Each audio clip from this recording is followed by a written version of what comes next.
You can switch back your mute mode and confirm me. Alright. If the volume needs to be higher, confirm me as well. Okay.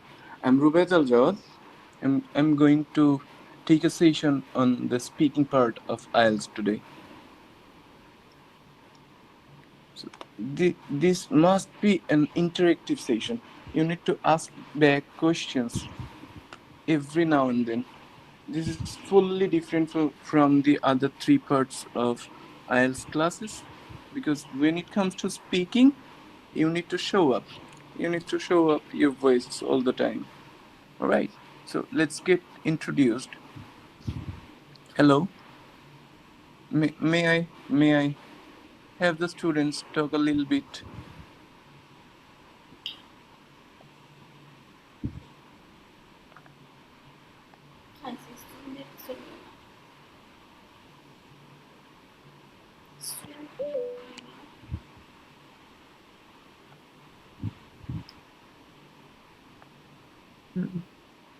মাত্র ৩,০০০ টাকা দিয়ে হারলো ওই লোক বুঝতে মানে।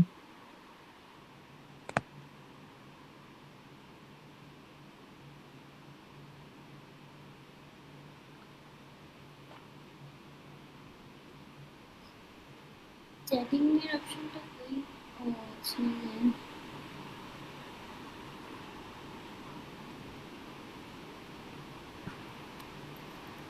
যারা আমরা প্রেজেন্ট আছি, আমরা একটু পরিচিত হতে চাচ্ছিলাম এবং জানতে চাচ্ছিলাম যে স্টুডেন্টসদের প্রোগ্রেস অ্যাবাউট স্পিকিং, কতটুকু আপনি জানেন, কতটুকু আপনার জানা প্রয়োজন আরও ইত্যাদি নিয়ে। যদি আমরা ইন্টারেক্টিভ না করতে পারি সেশনটা, তাহলে স্পিকিং থেকে আমরা ততটা আউটকাম নিয়ে যেতে পারবো না। আপনার বিভিন্ন ধরনের প্রশ্ন করতে হবে। আমি আপনি যখন স্বাচ্ছন্দ্যে কথা বলা শুরু করব, তখন আমরা স্পিকিং পার্টটাকে শেখাও শুরু করতে পারবো ততটা সুন্দরভাবে। সো আমি জিজ্ঞেস করছি একটু নিজের থেকেই, যারা আছেন, শিখতে চাচ্ছেন, জানতে চাচ্ছেন, একটু আপনাকে ইন্ট্রোডিউস করলে আমরা একটা পরিচিতি পর্ব সারতে পারি, তাহলে আমাদের জন্য কোহেশনটা মেনটেন করা বেটার হবে।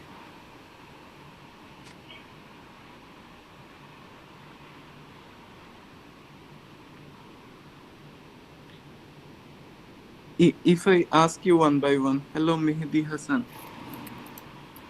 are you there? Yes. All right. When have you planned you are going to sit for the IELTS exam? My exam will be 20 21st? 21st August. All right, that's nice.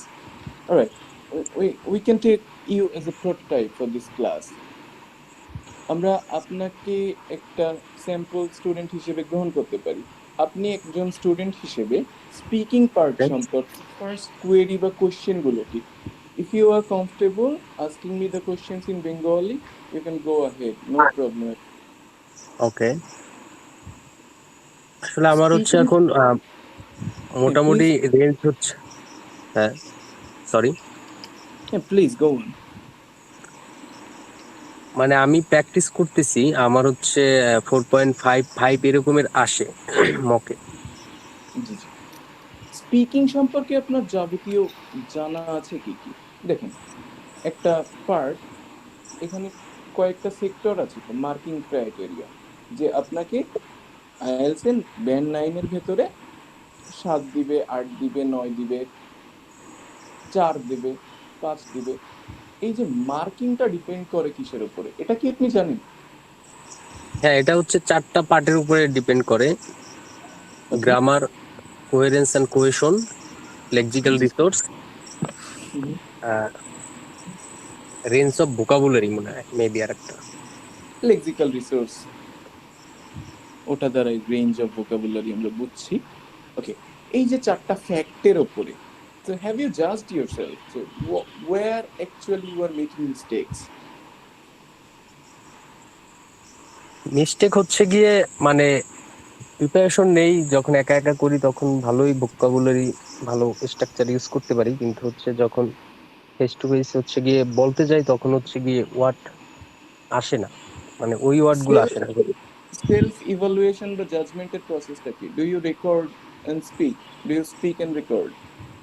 Do you write down the stuffs you prepare? হ্যাঁ, ওই রকমের হচ্ছে record করি, শুনি, আবার হচ্ছে নিজে নিজে বলার ট্রাই করি, যেখানে ভুল ওইগুলা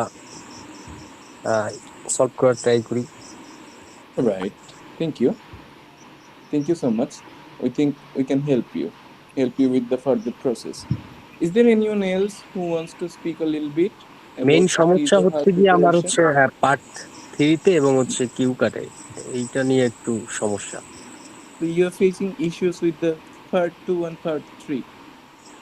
পার্ট থ্রিটা একটু বেশি, কিউ কাটটা মোটামুটি হচ্ছে বলতে পারি হচ্ছে 4.5 level.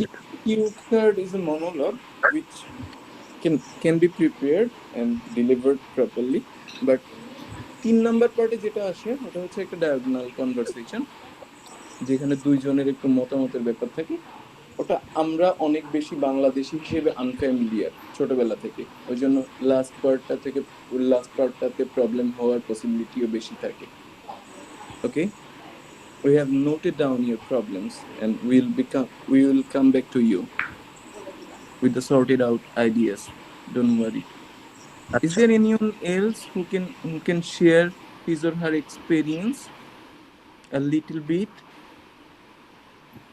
where he actually faced problem? Hello Hi, ভাইয়া, আমার না nice meeting you from Mibul. Sentence making A problem হয়। হয়তো দেখা গেছে যে আমি কথা বলতে গেলে Mhm. মনে মনে হয়তো বা সেন্টেন্সটা মেক করতে পারতেছি সঠিকভাবেই, কিন্তু বলার সময় বলতে পারি না। তারপর মানে নানান রকমের একটা ফিয়ার কাজ করে। You get nervous and you face obstacles in between your words. আইডিয়াটা থাকে, তারপরেও আপনি এক্সপ্রেস করতে পারতেছেন না। This is one of the prime problems all around the world. We have noted down and we think we have solution for your problem. এটা তো speaking এ গেল, আর অন্যান্য বিষয়গুলোতে আমার খুবই খুবই সমস্যা হতেছে যে spelling mistake. If you are proceed, you can say them in a nutshell. একটু সংক্ষেপে বলবেন, কারণ আমরা স্পিকিং সেশনে we all note down the stuffs regarding the other 3 bands items. All right, you can freely proceed in a nutshell, please. অন্যান্য টপিকগুলোতে আপনার যে problem হচ্ছে বা অন্যান্য যে 4টা মডিউলের 3টাতে প্রবলেম হচ্ছে সেটা আপনি সংক্ষেপে বলতে পারেন। আমরা ডিটেইল অ্যানসার বেশি প্রবলেম হচ্ছে খুব বেশি প্যারাফ্রেজ করা কোনো বিষয় যদি থাকে লিসেনিং এ, ওইটা একটু প্রবলেম হচ্ছে, আর স্পেলিংটা মিস্টেক হচ্ছে। এমনিতে ডে বাই ডে ইমপ্রুভ হচ্ছে আমার, বাট একটু যদি হার্ড হয় প্যাসেজ, ওইটাতে আমার ধরতে কষ্ট হচ্ছে। আর আরেকটা জিনিস আমি নোটিস করছি, লিসেনিং পার্ট 4 এর 40 নাম্বারটা আর 31 নাম্বারটা বেশিরভাগ সময় আমার ভুল যায়।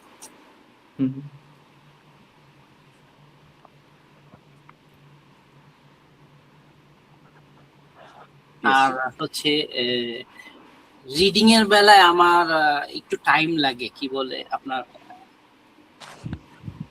সার্চ করতে কিওয়ার্ড গুলা গিভেন টাইম এক্সিড করে যায়। হ্যাঁ হ্যাঁ, Okay, that's a common mistake we all did once.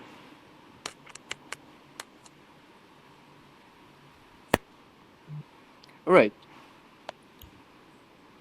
I have got my reviews ready and now I'll be starting the formal session.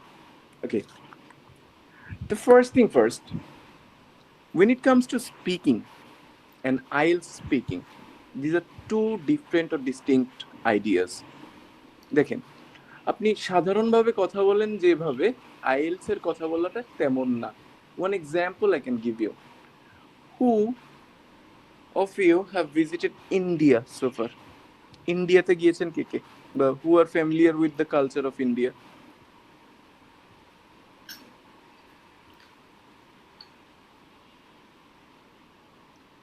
যদি নাও থাকেন you can answer no, right, but you need to answer, right. আমি আগেই বলেছি এটা একটি interactive session হতে হবে, কারণ স্পিকিং এর ক্লাসটা অনলাইনে বসে করতে গেলে এটা অনেক ডিফিকাল্ট, বাট ওই ডিফিকাল্টিটা আমরা ওভারকাম করতে পারবো যদি আমরা স্বাচ্ছন্দ্যে কথা বলতে পারি, প্রশ্ন করতে পারি। Just do not get any nervousness and all. আপনি একটু শাইনেস, নার্ভাসনেস অতিক্রম করে মেনি থিং আমরা একটু কথা বলার চেষ্টা করি। ওকে, আমি নিজেই বলছি মনোলগ আকারে। সেটা হচ্ছে আপনি যদি ইন্ডিয়াতে যান, বিভিন্ন স্টেটে যাবেন যাদের অরিজিনাল ল্যাঙ্গুয়েজ, যাদের মেইন ল্যাঙ্গুয়েজ হিন্দি না, তারা ইউজুয়ালি হিন্দি অ্যাভয়েড করে লিঙ্গুয়া ফ্রাঙ্কা হিসেবে অলওয়েজ ইংলিশকে ইউজ করে। যেমন তামিলনাড়ুর ভাষা হচ্ছে তামিল।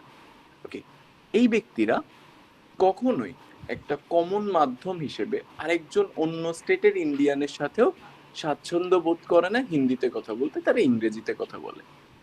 আপনি ইন্ডিয়ার যে কোনো স্টেটে গেলে দেখতে পারবেন যে তারা খুব বেশি ফ্লুয়েন্ট ইংরেজি বলার ক্ষেত্রে, কারণ ওটা ওদের second language and they took it seriously, যে ইংরেজি ওরা সঠিকভাবে বলতে পারে, আপনাকে বোঝাতে সক্ষম হবে। বাট ওদের ইভালুয়েশন করেন যদি আইএলস স্কোরের অন অ্যান অ্যাভারেজ, ইন্ডিয়ানদের দেখবেন না যে খুব ভালো হচ্ছে। এখান থেকে one point we can collect, সেটা হচ্ছে আপনি খুব বেশি ফ্লুয়েন্ট সেটা আপনার ব্যান্ড স্কোরকে পুরোপুরি নির্ধারণ করে না। এই লাইনটুকু যে এই যে আপনি অনেক বেশি ফ্লুয়েন্ট হওয়ার পরেও যে একদম প্রপার 9 ব্যান্ড স্কোর বা 8.5 বা 8 নিতে পারবেন না, এই যে স্টেটমেন্টটুকু আমি দিলাম, এই স্টেটমেন্টটার সাথে স্টেটমেন্টটা বুঝতে পেরেছেন, ফার্দার আরো ডেসক্রিপশন লাগবে কার কার? If you could please raise up your voice a little.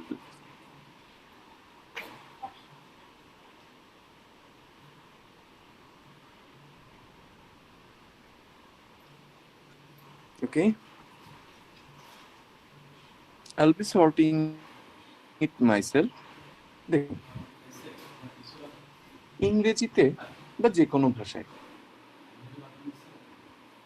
কথা বলার ক্ষেত্রে যদি গেলে একটা ক্লাসরুমে প্রেজেন্টেশন প্রেজেন্ট করতে গেলে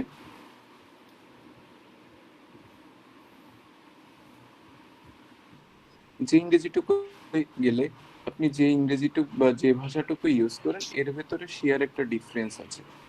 আপনি একটা ফর্মাল লোকেশনের ভাষাটা আর একটা ইনফর্মাল লোকেশনের ভাষাটা ডিফারেন্ট। এখানে কি হতে পারে, আপনার ইন্টোনেশন ডিফারেন্ট হতে পারে, আপনার এক্সাইটমেন্ট লেভেল শো করার যে প্রবণতা এটা ডিফারেন্ট হতে পারে, আপনার ওয়ার্ড চয়েসেস ডিফারেন্ট হতে পারে। যেমন আপনি একটা আড্ডাতে বসে যতটা ক্যাজুয়াল ওয়ার্ড ইউজ করেন ততটা ক্যাজুয়াল ওয়ার্ড আপনি কোনোভাবে একটা ইন্টারভিউতে ইউজ করেন না। সো এটা হচ্ছে formal speaking and informal speaking এর একটা বেসিক ডিফারেন্স। ইন্টোনেশন শব্দটার সাথে পরিচিত আছেন কেউ?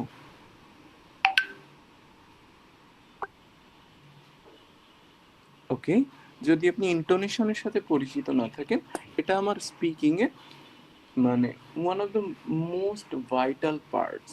সেটা হচ্ছে ইমোশন। আপনার মনে করেন দুঃখের একটা স্টেটমেন্ট দিচ্ছেন, এই দুঃখের স্টেটমেন্টটা কি আপনি খুব হেসে হেসে জোর জোরে বলবেন, নাকি খুব সাইলেন্টলি একটা ডিপ ডাউন ভয়েসে বলবেন?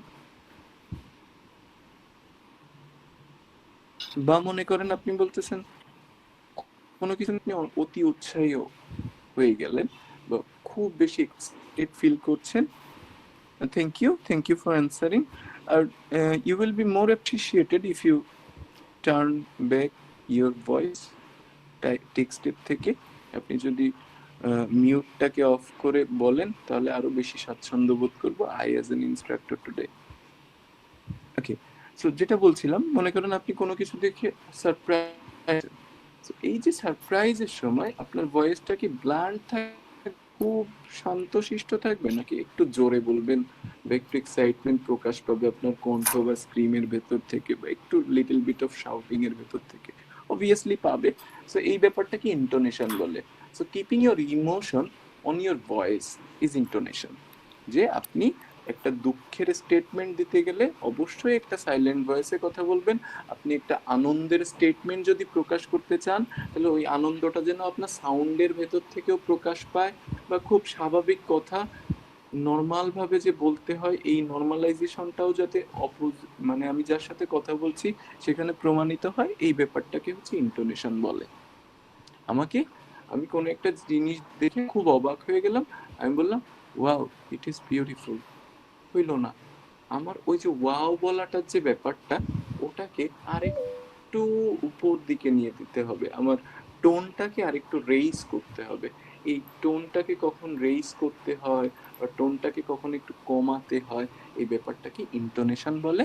So whenever you speak in front of your instructor, the one who is evaluating your marks, তার সামনে এই ব্যাপারটাকে রেডি করে রাখা is more important than anything. এটা ফ্লুয়েন্সির একটা ইনক্লুডেড পার্ট, যে আপনার ইন্টোনেশনটা should be pinch perfect. Okay, এটা আপনি কিভাবে করতে পারেন, সেটা হচ্ছে ন্যাচারাল ওয়ে অফ স্পিকিং এর ভেতরে। যেমন আমাদের অনেকের ভেতরে একটা প্রবণতা আছে যে আমরা অ্যান্সার টাইপ কাইন্ড অফ মুখস্থ করে ফেলি। আমরা যখন অ্যান্সার টাইপ মুখস্থ করি ইন্টারনেট বা বিভিন্ন বইয়ের রিসোর্স থেকে নিয়ে, আপনি হয়তো জানবেন না, বাট ওই যে ব্যক্তিটা জাজ করছে আপনাকে, এটা ওনার কাছে খুবই সিলি একটা ব্যাপার, কারণ উনি দেখলেই জাস্ট বা শুনলেই বোঝা যাবে যে কোনটা আপনার মেমোরাইজড অ্যান্সার আর কোনটা আপনার ন্যাচারাল অ্যান্সার। এটার হয়তো ফার্দার ব্যাখ্যা আমার দেয়া লাগবে না যে উনি কিভাবে বুঝবেন, বাট উনি বুঝে যাবেন, দ্যাটস 100% শিওর। ওকে, যে ব্যাপারটা ন্যাচারাল স্পিকিং করা যায় কিভাবে, সেটা হচ্ছে আপনার অবশ্যই যে টপিকটার ওপর থেকে আপনি কথা বলবেন, সেই টপিকটার ওপরে you must have a perfect knowledge, সম্পূর্ণ ধারণা থাকা লাগবে। যখন একটা বিষয়ের প্রতি সম্পূর্ণ ধারণা থাকবে, ওই বিষয়টা আপনার মন থেকে আসবে। সো মন থেকে কথা বলা ইজ ইম্পর্টেন্ট। যখন আপনি মন থেকে কথা বলতে পারবেন, তখন বুঝবেন যে আপনার কথাটা ন্যাচারাল হচ্ছে, মুখস্থ টাইপের অ্যান্সার হচ্ছে না। এবার এই জিনিসটা ডেভেলপ করতে গেলে কি করা যায়, the practical way of thinking, by imagine these situations at home silently. আপনি যখন মনে করেন, আমি যদি একটা টপিক জিজ্ঞেস করি, আচ্ছা আমরা স্পিকিং পার্ট 1 নিয়ে একটু ডিটেইলে কথা বলি।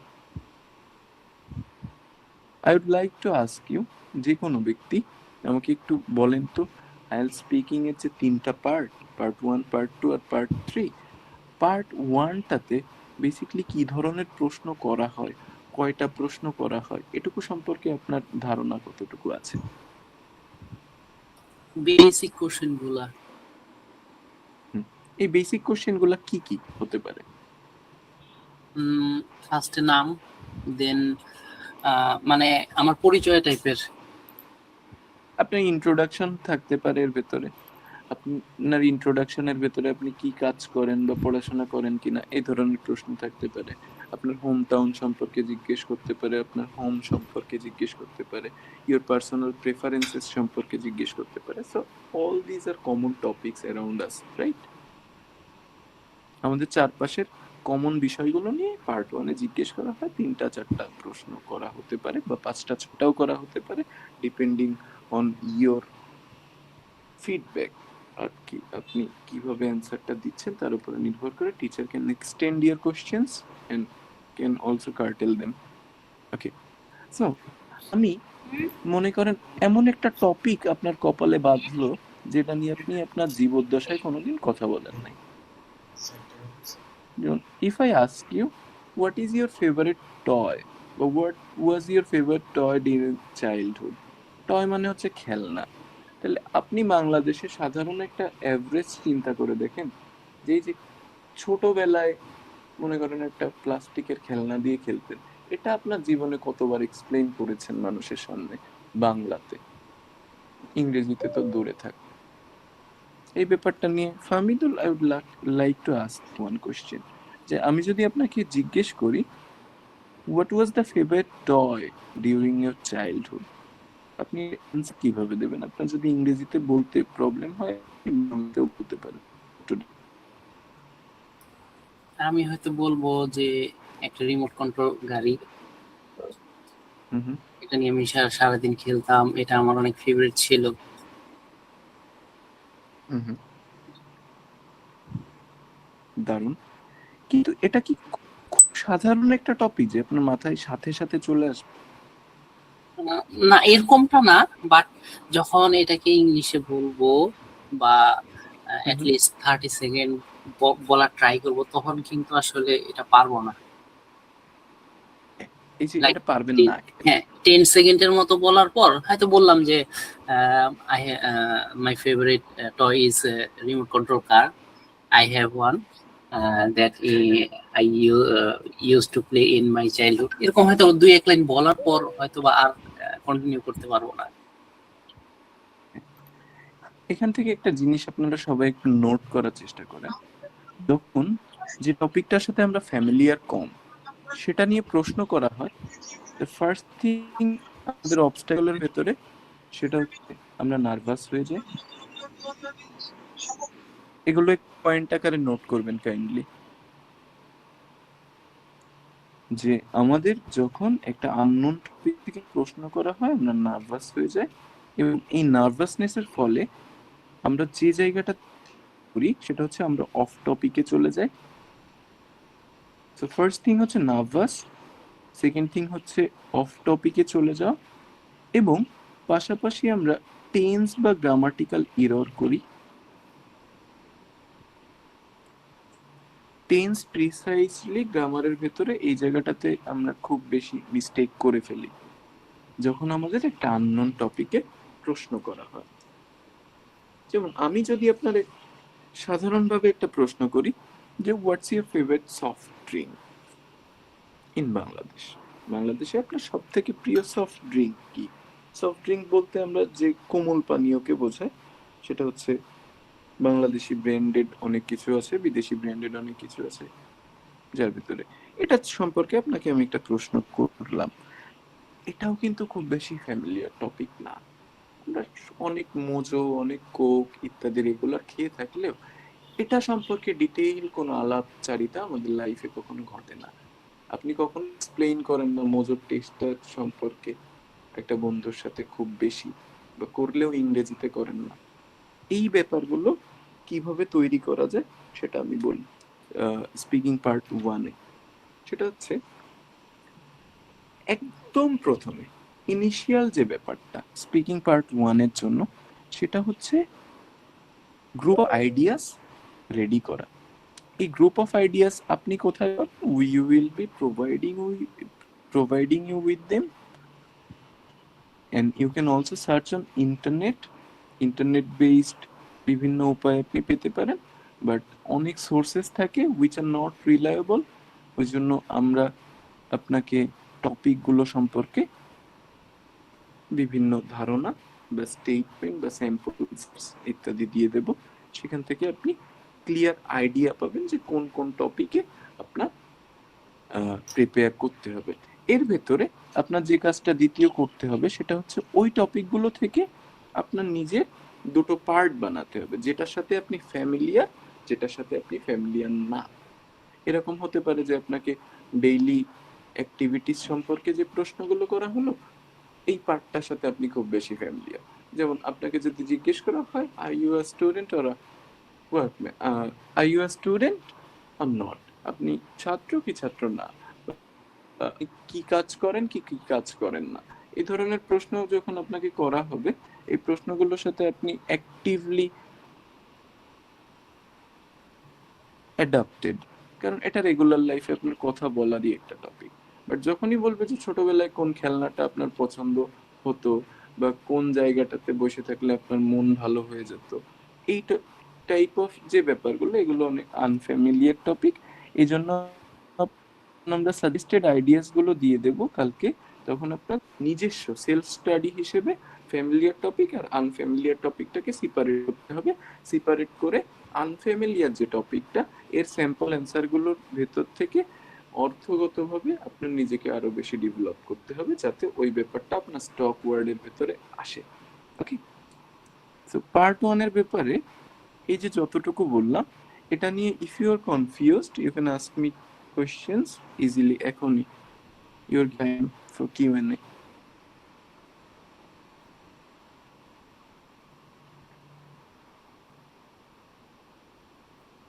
পার্ট 1 সম্পর্কে আমি যতটুকু বললাম, আমি ফার্স্ট নোট করতে বললাম যে আনফ্যামিলিয়ার টপিকে কি হতে পারে, কি কি সমস্যা আমরা ফেস করি।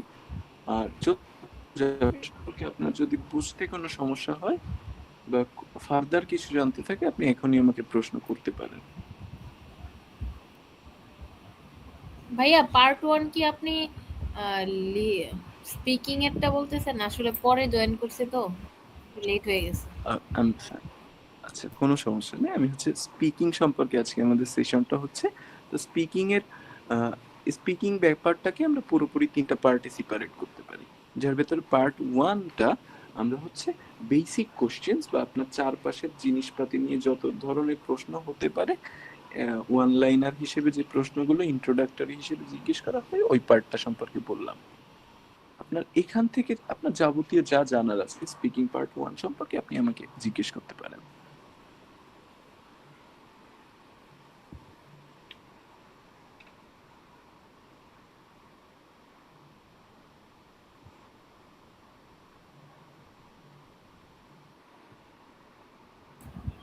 ভাইয়া পার্ট 1 এ তো হচ্ছে ফ্যামিলিয়ার টাইপ কিছু কোশ্চেন থাকে, তাই তো?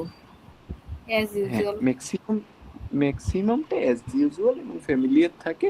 তবে এই ফ্যামিলিয়ারের ভিতরেও যে আমরা নোটিস করতে ভুলে যাই যে ফ্যামিলিয়ার টপিকের ভিতরে এমন এমন টপিক থাকে যেটা সম্পর্কে আমাদের রেগুলার লাইফে কথা বলার প্রবণতা কম। তো ওই ব্যাপারটাই যখন ইংরেজিতে আমরা সুইচ করতে যাই, আমরা প্রবলেম ফেস করি। তো ওই জন্য আপনাকে যখন টপিকটা দেওয়া হবে, আপনার নিজের দায়িত্বে কোন টপিকটা আপনার ফ্যামিলিয়ার, কোনটা না, এটা একটু আইডেন্টিফাই করতে হবে। আমরা যদি একটা স্ক্র্যাপ আইডিয়া আপনাকে দিয়ে দেবো যে এই টপিকগুলো হয়তো একটু কাইন্ড অফ আনফ্যামিলিয়ার, এটা হয়তো খুব বেশি ফ্যামিলিয়ার, স্টুডেন্টদের অ্যাভারেজ বা ratio of the previous years এটা আমরা জাজ করে আপনাকে দেবো, but still you need to work on. Okay. আচ্ছা, এবার স্পিকিং পার্ট 1 এর প্রশ্নগুলো উত্তরটা কি স্টাইলে দিতে হবে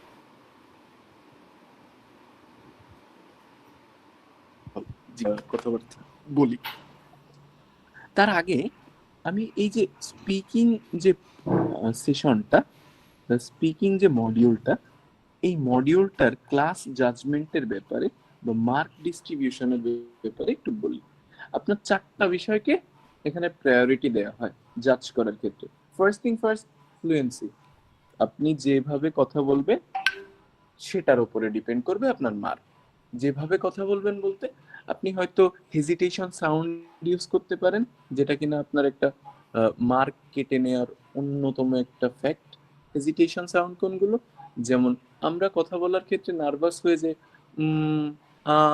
এই সাউন্ডগুলো আমাদের থেকে অনেক সময় বের হয়ে আসছে না, বিশেষ করে যখন ইংরেজিতে কথা বলি। আপনার এই যে সাউন্ডটার উপরে বেসিকলি আপনার মার্ক কার্টেল করা হয় বা কেটে নেওয়া হয়। আচ্ছা, আরেকটা ব্যাপার, আমরা মাঝে মধ্যে উত্তর দিতে দিতে একটা লাইন বলার পরে হয়তো নিজের অজান্তে 2-3 সেকেন্ড বা 4-5 সেকেন্ড একটা পজ নিয়ে নিই, বা আমরা হঠাৎ সাইলেন্ট হয়ে যাই। তখন হচ্ছে আমরা ব্রেনের ভেতরে শব্দ খুঁজতে থাকি, কারণ ওই পার্টিকুলার মুহূর্তটাতে আমাদের বিভিন্ন সময় মনের থেকে শব্দ হারায় যেতে পারে। This is a sign of lack of practice. তো আমরা যখন সাইলেন্ট হয়ে যাই তখনও আমাদের মার্ক কাটা হয়। সো ফ্লুয়েন্সির ব্যাপারটা হচ্ছে আপনার কথা বলে যেতে হবে, এবং বলে যাওয়ার ক্ষেত্রে আপনি একটা জিনিস ইউ মাস্ট মেনটেইন, যে you do not go off topic. আপনি কোনোভাবেই অফ টপিকে যাচ্ছেন না, সেই ব্যাপারটা আপনার রিলেট করতে হবে। একটু পরে আমরা অফ টপিক সম্পর্কে যখন বলবো, you will have more clear idea. Okay, second thing জাজমেন্টে, সেটা হচ্ছে ভোকাবুলারি। আপনার vocabulary should be strong. Strong এর পাশাপাশি একটু আইএলস এর লেভেল ওয়াইজ ভোকাবুলারি ইউজ করলে আপনার ব্যান্ড স্কোর বাড়ে। দেখেন, এখানে আমি ছোট্ট একটা এক্সাম্পল দিই, সেটা হচ্ছে, আমাকে একটু সবাই উত্তর দেবেন, এলিমেন্ট শব্দটার অর্থ কি? এলিমেন্ট শব্দটার সাথে আমরা সবাই মোটামুটি আই থিঙ্ক পরিচিত। উপাদান, somebody texted উপাদান। সো এলিমেন্ট মানে উপাদান। আবার the next word I will collect, সেটা হচ্ছে ইনগ্রেডিয়েন্ট। ইনগ্রেডিয়েন্ট শব্দটার অর্থ,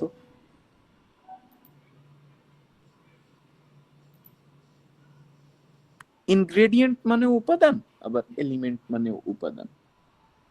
এবার সেম অর্থ, বাট এদের ব্যবহার কি একই? না, কোনোভাবেই একই না। আপনি যখন মনে করেন একটা কেমিস্ট্রি ল্যাবের উপাদান সম্পর্কে কথা বলছেন, বা আপনি কোন কিচেনের বিভিন্ন উপাদান সম্পর্কে কথা বলছেন, কিচেনের উপাদান কি হতে পারে? বিভিন্ন প্রকার স্পাইসেস। কেমিস্ট্রি ল্যাবে বিভিন্ন প্রকার ওদের যে মিক্স করার জন্য টেস্ট টিউবের ভেতরে বিভিন্ন যে প্রোডাক্টস এন্ড পার্টিকেলস গুলো থাকে, সেগুলো তো উপাদান। আবার সমাজে আমরা চলার ক্ষেত্রে প্রাকৃতিক বিভিন্ন উপাদানের সম্মুখীন হই, সেটাও উপাদান। সো ওয়ার্ড ইউজ করার ক্ষেত্রে এই যে ভোকাবুলারির উপরে যে জাজমেন্ট হবে, ওয়ার্ড ইউজ করার ক্ষেত্রে অ্যাপ্রোপ্রিয়েট সেক্টর জাজ করাটা মোর ইম্পর্টেন্ট। যখন আমি বলবো আমার রান্নার কোনো উপাদান লাগবে, তখন ইনগ্রেডিয়েন্ট শব্দটা আমরা ইউজ করি। পরিবেশের কোনো উপাদান মেনশন করতে গেলে আমরা এলিমেন্ট শব্দটা ইউজ করি। বাট এই যে শব্দ দুইটার ভেতরে যে মিল আছে, এটা যদি আমরা একটু মানে আমরা মনে করেন একটা জায়গা আরেকটা ইউজ করে ফেললাম। আমি বলতেছি প্রাকৃতিক উপাদান সম্পর্কে বর্ণনা করতে গিয়ে আমি বলতেছি যে water, soil, these are the most important ingredients in the society. ওই যে ইনগ্রেডিয়েন্ট যে বলে ফেললাম, ওখানে কিন্তু আমার একটা তুমুল বড় মার কেটে নিয়ে গেল। আচ্ছা, ওখানে যদি আমি এলিমেন্ট বলতাম, আমার বাক্যটা একদম অ্যাবসলিউটলি কারেক্ট হতো। এবার আমি যখন মনে করেন একটা কোনো ফুড প্রিপেয়ার করছি, যে কোনো একটা ফুড আইটেম, এবার ফুড আইটেমে বিভিন্ন প্রকারের স্পাইস লাগবে। তো এই স্পাইসেস গুলো ইউজ করার সময় এদের নাম হিসেবে যদি ব্রিং মি দ্যাট এলিমেন্ট বলি, তাহলে কিন্তু ব্যাপারটা হইল না। ব্রিং মি দ্যাট ইনগ্রেডিয়েন্ট, মনে করেন টার্মারিকের কথা বলতেছি আমি। ইনগ্রেডিয়েন্ট আর এলিমেন্ট বললাম, এটা একটু উইয়ার্ড লেগেছে শুনতে, কারণ এই মিস্টেকটা আমরা ইউজুয়ালি করি না। বাট দেয়ার আর সেক্টরস, যে কখন ক্রুশাল শব্দটা বেটার হবে, কখন ইম্পর্টেন্ট শব্দটা বেটার হবে, কখন সিগনিফিকেন্ট শব্দটা বেটার হবে, কোন আমরা ফ্রেজে কথা বলবো, বা কোন জায়গাটাতে আমাদের ফ্রেজের পরিবর্তে ওয়ার্ড বসালে উন্নত হবে। এই জায়গাগুলোতে খেয়াল রাখার মাধ্যমে আমরা ভোকাবুলারির ব্যাপারটা বুঝতে পারি। ভোকাবুলারির ক্ষেত্রে আরেকটা বড়, সেটা হচ্ছে প্যারাফ্রেজ করতে আমরা অনেক সময় পারি না। আপনারা তো সবাই মোটামুটি একটু পরিচিত যে when it comes to speaking and writing, এই দুটো ক্ষেত্রেই the mother grammatical topic is paraphrasing. And what is paraphrasing? ও ওই কথাটা যেভাবে বলতেছে সেটাকে অন্যভাবে সাজাই বলার ক্ষমতাকে প্যারাফ্রেজ করা বলে।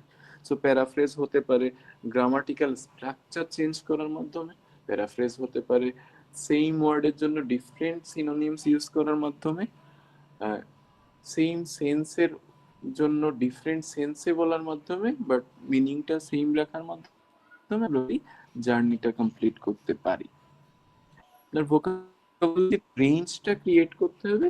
এই রেঞ্জটা ক্রিয়েট করার জন্য one thing I suggest you, একদম আটমোস্ট লেভেলে, সেটা হচ্ছে জোরে জোরে সাউন্ড করে যত বেশি প্যাসেজ পড়তে পারবেন তত আপনার উপকার। I can suggest you one app, যেখানে আপনি রেগুলার ডুইংস এর বিভিন্ন প্যাসেজ সম্পর্কে পড়তে পারবেন। এটা হচ্ছে ফ্লিপবোর্ড, FLIPBOARD। প্লে স্টোর বা অ্যাপ স্টোর থেকে ডাউনলোড করে ফোনে রাখতে পারেন। রেগুলার অ্যাক্টিভিটিস এর উপরে বিভিন্ন নিউজ আর্টিকেলস ওখানে আসে, ওই নিউজ আর্টিকেলস গুলো আপনারা রেগুলার পড়তে পারেন। আপনাদের বিভিন্ন হ্যান্ডবুক সাজেস্ট করা হবে বা থাকবে, অথরিটির সাথে যোগাযোগ করলেই পেয়ে যাবেন। এই বুকস গুলো থেকে বা বিভিন্ন পোর্টাল থেকে you need to read louder ভয়েসে। আপনি লাউডার ভয়েসে যত বেশি পড়বেন তত বেশি আপনার রেঞ্জ অফ ভোকাবুলারি বাড়বে। This is a subconscious way of learning. The third thing of evaluation comes is grammar.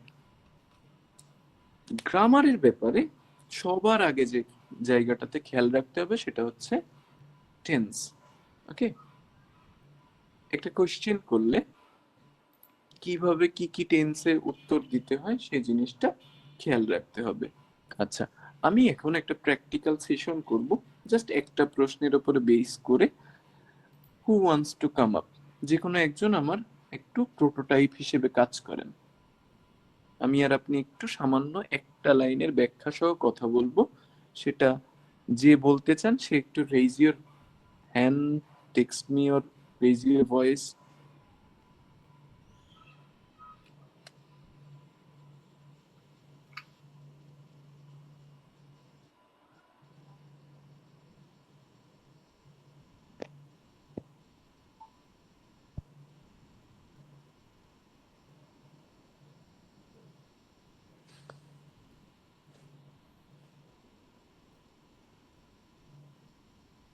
Alright, let me choose one.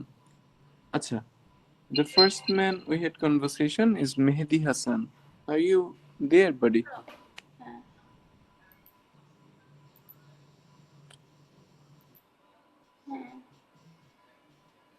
আমি তো এই জন্য আমি প্রথমে ওয়াচ এন্ড রিডে হচ্ছে দেখি যে All আমি from Midul? পারতেছি না, আমি এই জন্য তোমার কল দিছিলাম, পরে দেখি যে তুমি doctor Okay, let me do it myself, no problem. Watch and read দিয়ে আচ্ছা, যে জায়গাটাতে আমরা ছিলাম সেটা হচ্ছে গ্রামারের ব্যাপার সম্পর্কে আমরা বলার চেষ্টা করছিলাম। গ্রামারের ক্ষেত্রে যে মিস্টেকগুলো আমরা করি সেটা হচ্ছে উত্তর করার সময় আমরা অনেকাংশে ভুলে যাই যে কোন টেন্সে অ্যাকচুয়ালি অ্যান্সার করা উচিত। যেমন আমি যদি একটা প্রশ্ন নিই, how long have you been playing cricket, কতদিন যাবত আপনি ক্রিকেট খেলছেন। তো প্রশ্নটা হলো হাউ লং দিয়ে, how long have you been playing cricket is my question. প্রত্যেকেরই অ্যান্সার দিতে হবে এটার ক্ষেত্রে। কোন টেন্সে আপনার উত্তরটা হবে এটা বলেন তো।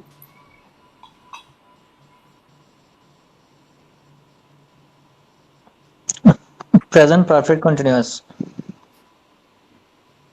আপনি যদি কিছু না মনে করেন একটু উত্তরটা থাকবেন। Sorry. আপনি যদি কিছু মনে না করেন তাহলে একটু সাজিয়ে উত্তর বলার চেষ্টা করবেন যে how long have you been playing cricket.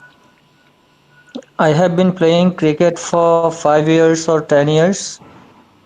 Okay, that's pretty nice start. Okay, এবার এই টেন্সটা আপনার গ্র্যাব করার ক্ষেত্রে বিভিন্ন স্ট্রাকচারের মাধ্যম দিয়ে যেতে হবে। যেমন হাউ লং দিয়ে প্রশ্ন করলে কোন টেন্সে আমরা উত্তর দিতে পারি। আচ্ছা, আমরা এটা পাস্ট ইনডিফিনিটিভ অ্যান্সারটা শুরু করতে পারতাম। যেমন আমরা এইভাবে শুরু করতে পারতাম যে আই হ্যাড স্টার্টেড পাস্ট, মানে I started playing cricket in 2001 and further I went on playing it since 2020. So এভাবে আমরা উত্তর করতে পারতাম, কিন্তু আপনারটা একদম পিঞ্চ পারফেক্টে গিয়েছে। ওকে,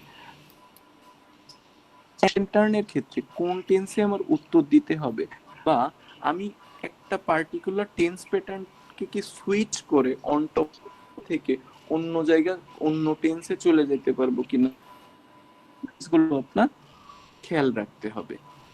আচ্ছা, গ্রামারের ক্ষেত্রে বিভিন্ন স্ট্যান্ডার্ড স্ট্রাকচার আমরা দেখবেন ফর্মাল এডুকেশনের ক্ষেত্রে অনেক শিখে থাকি। আমরা এইচএসসি পর্যন্ত যখন জার্নি করেছি তখন আমাদের বিভিন্ন গ্রামাটিক্যাল টপিক থাকতো সেকেন্ড পেপারে। সো ওখানে দেখতেন কমপ্লিটিং সেন্টেন্স নামে একটা ব্যাপার ছিল, সিম্পল কমপ্লেক্স কম্পাউন্ড নামে বিভিন্ন সেন্টেন্স ট্রান্সফরমেশন ছিল, বা আমাদেরকে প্রেপোজিশন টপিক ছিল। এই যে গ্রামাটিক্যাল টপিকগুলো, এর থেকে ল্যাঙ্গুয়েজ লার্নিংটা বের করে আনতে পারলে আপনার গ্রামারটা খুব বেশি সলিড হয়, ইভেন 9 ব্যান্ডস করেও পৌঁছায় যেতে পারে টাইপের হয়। যেমন কিছু বেসিক স্ট্রাকচার আছে কমপ্লিটিং সেন্টেন্সেসে, বাক্য বলার ক্ষেত্রে ওই পার্টিকুলার স্ট্রাকচারটা আমার রাখতে হবে। যেমন দেখেন, আমি একটা বাক্য বলি, আমি বললাম he is too young to understand the topic. এই টপিকটা বোঝার জন্য সে অনেক বাচ্চা বা অনেক ইয়াং, সে বুঝবে না টাইপের। এই যে স্ট্রাকচার যেটা ইউজ করলাম সেটা হচ্ছে টু ডট ডট টু। কেমন? He was too young to understand the topic. এই সেন্টেন্সটা একটা সিম্পল সেন্টেন্স। এটাকে যদি আমি কমপ্লেক্সে লিখি তাহলে এটা এমন দাঁড়াবে যে he was so young that he couldn't understand the topic. এখানে দেখেন টু এর সাথে যেমন টু এর একটা সম্পর্ক ছিল, সো এর সাথে দ্যাট এর একটা সম্পর্ক আছে। আবার আমি যদি এটাকে আরেকটা স্ট্রাকচারে বলি, এমন দাঁড়াবে যে he was very young and could not understand the topic. এবার আমি ভেরি আর অ্যান্ড দিয়ে বললাম। আচ্ছা, এই তিনটা সেন্টেন্স বুঝতে পেরেছেন আপনারা? জি। ওকে, সো মানে এটা যে সো এর সাথে দ্যাট হইল, এর সাথে টু হইল, এদেরকে কোরিলেটিভ ওয়ার্ডস বলে বা কোরিলেটিভ কনজাংশনস বলে। ঠিক আছে? তো এই যে বিভিন্ন আমরা শুনি না, আইদার শব্দটা শুনলে অর এর কথা মনে পড়ে না? Either I will do it or not. Neither শুনলে নরের সাথে একটা সম্পর্ক আসে, বোথের সাথে এন্ডের একটা সম্পর্ক আসে, ওয়েদারের সাথে অরের একটা সম্পর্ক আছে, কোরিলেশন বিটুইন ওয়ার্ডস আছে বিভিন্ন। ঠিক আছে? আবার কোরিলেশন থাকে হচ্ছে সেন্টেন্স স্ট্রাকচারের ক্ষেত্রেও। যেমন আমি এই একটা ইংরেজি ওয়ার্ড বলি, সেটা হচ্ছে লেস্ট, LEST। এই শব্দটার সাথে কে কে পরিচিত? জি। LEST, সংক্ষেপ। Least.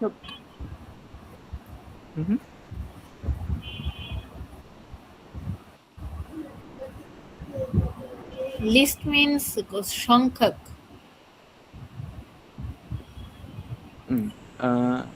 I'm afraid you're not right with the answer. LEST, lest মানে হচ্ছে নয়তোবা। ঠিক আছে? আমি ইংরেজিতে এমন একটা বাক্য বললাম, লেস্ট মানে হচ্ছে নয়তোবা। কোনো জিনিস নিয়ে যদি আমাদের একটু আতঙ্ক, ফিয়ার,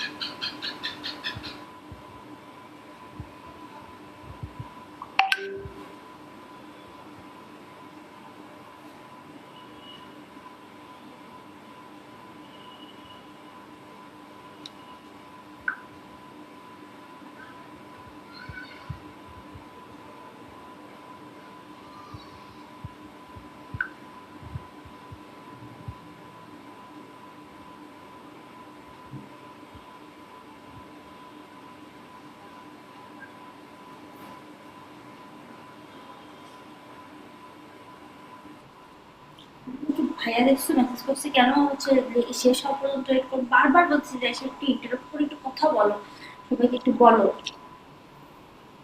আমি তোমার পাশে বসে কি বলতেছি? I think we all are back again with the session continues. Okay, we were there যে আমরা ক্যান আর মে এর ভেতরে একটা ডিফারেন্স সম্পর্কে কথা বলছিলাম। এটা The next two words I will be chat box থেকে লিংকটা share discussing on should and must. যাও, তোমার কিছু করতে হবে না। আচ্ছা, একটা বাক্য বলি, এই স্টেটমেন্টটা আপনার কাছে গ্রামাটিক্যালি কারেক্ট মনে হয় নাকি ইনকারেক্ট মনে হয় সেটা একটু আমাকে কাইন্ডলি বলবেন। সেটা হচ্ছে we should respect our parents. Is it a correct sentence or not? ও ওখানে ক্লাস নিচ্ছে, কথা বলতেছে, আমি এখন ওটা ক্লাস We should ফোন দেবো, ও respect ক্লাস our পজ করে parents. ফোনে কথা বলবে আমার সাথে। কারেক্ট। Okay, তুমি আমার একবার anyone বলছো else? যে ওকে তুমি টেক্সট দিচ্ছ, তো টেক্সট দেখতেছ না। তোমার মাথায় সমস্যা। তুমি আমার একবারও বলছো যে আধা ঘন্টা আগে মিনিমাম বলা উচিত ছিল যে এটাকে তুমি লিংক এক্সপায়ার হয়ে যাবে, এটা আমি থাকবে। জানি এখানে নোটিশ আসছে ভাই, এটা আমার কে করছে? এটা আপনার কে? বাবা মাকে বা আমার বাবা মাকে রেসপেক্ট করা কি আমার উচিত নাকি বাধ্যবাধকতা? দিয়ে নিতে উচিত। না, উচিত না, বাধ্যবাধকতা। এটা বাধ্যতামূলক আপনার করতে হবে। লিংকো বাবা মাকে রেসপেক্ট করা উচিত মানে আপনি না করলেও হবে। যে এই সিচুয়েশনটা একটু বোঝাটা খুব ইম্পর্টেন্ট। সেটা হচ্ছে আমার বাবা মাকে আমি যদি রেসপেক্ট না করলেও হয় এমন সিচুয়েশন নাকি করতেই হবে, করা বাধ্যতামূলক আমার সন্তান হিসেবে। জবাব কি একটু বলো, জবাব কি? করতেই হবে। একদম শেষ মোমেন্ট ওরে তুমি আমরা তাহলে অ্যাডমিনিস্ট্রেশন আসছি কেন? ও যদি সবকিছু বলতে হয়, একদম শেষ মোমেন্টে তুমি আমারে বলতেছো, তখন 2 মিনিট বা 3 মিনিট আছে, ওরে ইন্টারাপ্ট করার থেকে ও বলে দিলে 5 সেকেন্ড। যেটাই হোক না কেন তুমি বলে দিলে তো হয়ে যায়। হয়েছে, এখন যাও। ওকে, তাহলে আমার বাবা মাকে আমার অবশ্যই রেসপেক্ট করতেই হবে, তাই তো? সো এখানে আপনি একটা জিনিস খুব ক্লিয়ারলি নোটিস করেন,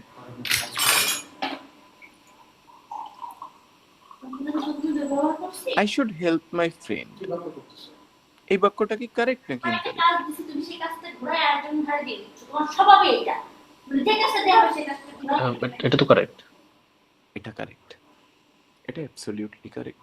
কারণ আমার বন্ধুরে সাহায্য করা আমার বাধ্যবাধকতা না, বাবা মারে রেসপেক্ট করা বাধ্যবাধকতা, ওনাকে অবলাইজ করা আমার বাধ্যবাধকতা, ফ্রেন্ডকে না। সো এই যে সিচুয়েশনাল ইংলিশটা, সেটা খেয়াল রাখতে হবে। এটা আমি সহজ সহজ কয়েকটা এক্সাম্পল নিচ্ছি। দিস ওয়ান ওয়ে ক্লাস আর কি, একটা সেশনের ভেতরে আমরা অনেক বেশি ডিপ অ্যান্ড ডিটেইলে যেতে পারবো না। If we proceed to the next one, আমরা আরো অনেক ডিটেইল আলোচনা করতে পারবো। ওকে, তো এই যে ওয়ার্ড চয়েসের ক্ষেত্রে আপনার খেয়াল রাখতে হবে। এবার এই ওয়ার্ড চয়েসটা আপনি ডেভেলপ করতে পারেন কিভাবে? এর জন্য আপনার ample amount of podcast, ample amount of review videos ইত্যাদি যদি আপনি দেখা শুরু করেন এবং অনেক পরিমাণে আর্টিকেলস পড়া শুরু করেন, দেখবেন এটা সাবকনশিয়াসলি আপনার ভেতরে ডেভেলপ হওয়া শুরু করবে। দুটো ডেভেলপমেন্ট আছে এই স্পিকিং পার্টটা করার ক্ষেত্রে, একটা হচ্ছে কনসিয়াস ডেভেলপমেন্ট আর একটা হচ্ছে সাবকনসিয়াস ডেভেলপমেন্ট। কনসিয়াস ডেভেলপমেন্টটা হচ্ছে আপনি যখন কোনো একটা, যেমন আইএলস এর আমি 3টা পার্ট বললাম, 3টা পার্টের ডেফিনিশন মনে করেন বলে দিলাম, ডেফিনিশন বলে আপনাকে একটা স্যাম্পল লার্নিং আমি দিয়ে দিলাম। সো এই যখন আমি 3টা পার্ট দিয়ে একটা স্যাম্পল লার্নিং দিয়ে দিচ্ছি, এটা যখন আপনি ইন্টেনশন নিয়ে পড়ছেন, এটা হচ্ছে আপনার কনশাস ওয়ে অফ লার্নিং। এবার এটা পড়ার পরেও যে আমি ঠিকভাবে ওয়ার্ডগুলো আনতে পারতেছি না বা হচ্ছে না প্রথম ইনিশিয়ালি ফার্স্ট উইকে, এটা দেখবেন সেকেন্ড উইক থার্ড উইকে ধীরে ধীরে ডেভেলপ করতে শুরু করে। এই যে ডেভেলপ করলো, বা যে জায়গাটাতে মনে করেন পার্ট 1-এর উত্তর আপনি আগে সুন্দরভাবে সাজিয়ে দিতে পারতেন না, এবার আপনি মোটামুটি পারতেছেন, একটা মাস পরে পারতেছেন। এই যে 1 মাস প্র্যাকটিস করলেন বিধায় যে পারতেছেন, এই ব্যাপারটাকে সাবকনশিয়াস লার্নিং বলে। অর্থাৎ এর ফলাফলটা আপনি ইনস্ট্যান্টলি পান না। অর্থাৎ একটা লাইন মুখস্থ করে ওটাকে উত্তর দেওয়া হচ্ছে কনশিয়াস লার্নিং, আর সাবকনশিয়াস লার্নিং হচ্ছে একটা লাইনকে আমি যখন পড়তেছি প্রথমে পারতেছি না, কিন্তু সময়ের সাথে সাথে ঠিকই ওর উত্তরটা আমার মুখ থেকে বের হয়ে আসতেছে, সেটাকে সাবকনশিয়াস লার্নিং বলে। আর ল্যাঙ্গুয়েজের ক্ষেত্রে এটাই হচ্ছে একমাত্র ব্যাপার। যেমন একটা বাচ্চা যখন কথা বলা শুরু করে, এটা যা শুনতে থাকে অভ্যাসে পরিণত হয়, পরে বলতে থাকে, এটা সাবকনশিয়াস ওয়ে অফ লার্নিং। আর এটা আমরা অ্যাচিভ করতে পারি হচ্ছে শুধুমাত্র আমাদের শেয়ার অ্যামাউন্ট অফ প্র্যাকটিসের মাধ্যমে। এবার আমি আরেকবার একটু পার্ট 1-এ ব্যাক করে উত্তরের একটা সিস্টেম শিখাবো বা সিস্টেম বলার ট্রাই করব। সেটা হচ্ছে, প্রশ্নগুলো দেখবেন কি জেনারেলি আপনার ওয়ান লাইনের উত্তরের মতোই প্রশ্ন হয়। যেমন ইয়েস নো কোশ্চেনে প্রশ্ন হয়, যে আমি যদি বলি do you like to visit Europe, it's a question, যে do you like to visit Europe, আপনি কি ইউরোপ ভ্রমণ করতে পছন্দ করেন, বা would you like to go to Europe, আপনি কি ইউরোপে যেতে পছন্দ করবেন। সো এটা একটা ইয়েস নো কোশ্চেন। আচ্ছা, what is an yes no question? What is a yes no question? সেটা হচ্ছে যে প্রশ্নের উত্তর হ্যাঁ বা নাতে দিলেই হয়। দেখবেন খেয়াল করে যে অক্সিলারি দিয়ে এই প্রশ্নগুলো তৈরি করা হয়। যেমন এম ইজ আর ওয়াজ ওয়ের দিয়ে এই প্রশ্নগুলো জিজ্ঞেস করা হতে পারে। তারপরে হচ্ছে আপনার ডু ডাজ ডিড বা হ্যাভ হ্যাজ হ্যাড বা যে কোনো মোডাল অক্সিলারি দিয়ে প্রশ্নটা করা হতে পারে। অবশ্যই WH দিয়ে করা হবে না, অর্থাৎ হোয়াট, হাউ, হু এগুলো দিয়ে এই প্রশ্নগুলো করা হবে না। যেমন আমি কয়েকটা এক্সাম্পল যদি কন্টিনিউয়াসলি বলে যাই, যেমন বলি ডু ইউ প্রেফার কফি, আপনি কি কফি পছন্দ করেন। আমি বলি do you like to watch football, আপনি কি ফুটবল দেখতে পছন্দ করেন। আমি যদি বলি have you gone to the party, আপনি কি পার্টিতে গিয়েছিলেন। আমি বললাম যে can you solve the problem for me. এই যে প্রত্যেকটা প্রশ্ন এর উত্তরগুলো এমন হতে পারে না, can you solve the problem for me, yes I can. আচ্ছা, আমি যদি বলি do you like to watch football, yes I do. Okay, এটুক দিলেই আমার উত্তর হয়ে যাচ্ছে না? উত্তর হচ্ছে, কিন্তু ব্যান্ড স্কোর থাকতেছে 5। এর সাথে আমার অ্যালিবাই সেন্টেন্স বা সাপোর্টিভ সেন্টেন্স সংযুক্ত করতে হয় সবসময়। আইএলস পার্ট 1-এ আপনার অবশ্যই আপনার এক লাইনের উত্তরটার সাথে সাথে আপনার সাপোর্টিভ সেন্টেন্সটা সংযুক্ত করা মোস্ট ইম্পর্টেন্ট। এবার সাপোর্টিভ সেন্টেন্সটা সংযুক্ত করতে গেলে one thing we make always, সেটা হচ্ছে একটা মিস্টেক, অফ টপিকে চলে যাওয়া। এবার অফ টপিক কিভাবে এড়াতে পারি, সেটা হচ্ছে আপনার উত্তর যেটা থাকবে, যেমন আপনার যদি আমি হাউ দিয়ে প্রশ্ন করি, উত্তরটা হবে হচ্ছে, আচ্ছা হাউ বাদ, আমি যদি আপনারা ওয়্যার দিয়ে প্রশ্ন করি, আপনার অ্যান্সারটা কোনো না কোনো একটা প্লেস আসতেছে না? আচ্ছা, আমি যদি আপনাকে প্রশ্ন করি হচ্ছে ওয়েন দিয়ে, দেখবেন আপনার অ্যান্সারটা কোনো না কোনো একটা টাইম আসতেছে।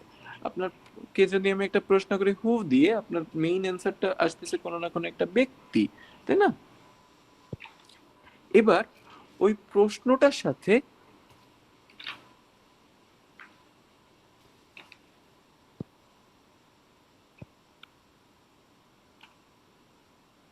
প্রশ্নটার সাথে রিলেটেবল বা সাপোর্টিভ সেন্টেন্স লিখতে গেলে মেইন উত্তরের সাথে আপনি ওয়াই এন্ড হাউ এই প্রশ্ন দুইটা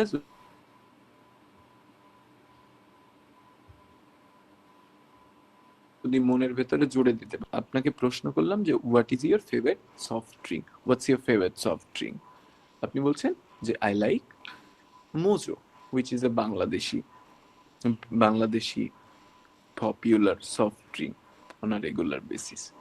সো আপনি যখন বললেন যে আমি মোজো পছন্দ করি, এর সাথে সাপোর্টিভ সেন্টেন্সটা এমন হওয়া উচিত যে কেন পছন্দ করি, বা হতে পারতো যে কিভাবে পছন্দ করি। তো এই মোজো যে উত্তরটা, এর সাথে কিভাবে ব্যাপারটা যাচ্ছে না, আমি কিভাবে একটা এক্সাম্পল আপনার সাথে শেয়ার করার ট্রাই করি।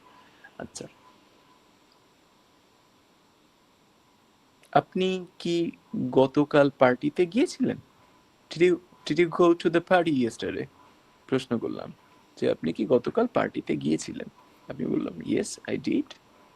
এবার এর সাপোর্টিভ সেন্টেন্সের সাথে আপনি কিভাবে গিয়েছিলাম রিলেট করতে পারেন, যে আমি অনেক স্ট্রেসের ভেতরে ছিলাম, still I manage time, I took a transport system and I went there and enjoyed. Okay, যখন আপনি আপনার মেইন উত্তরটার সাথে এই মেইন উত্তরটা রিলেট করবেন কিভাবে, যেমন ওয়েন দিয়ে প্রশ্ন করলে খেয়াল করে দেখবেন যেটা প্লেস হচ্ছে আপনার মেইন উত্তর, হাউ দিয়ে প্রশ্ন করলে কিভাবে ব্যাপারটা আপনি সর্ট আউট করছেন, ওই যে মাধ্যমটা ওটা আপনার উত্তর, ওয়াই দিয়ে আপনার রিজনিংটা আপনার উত্তর।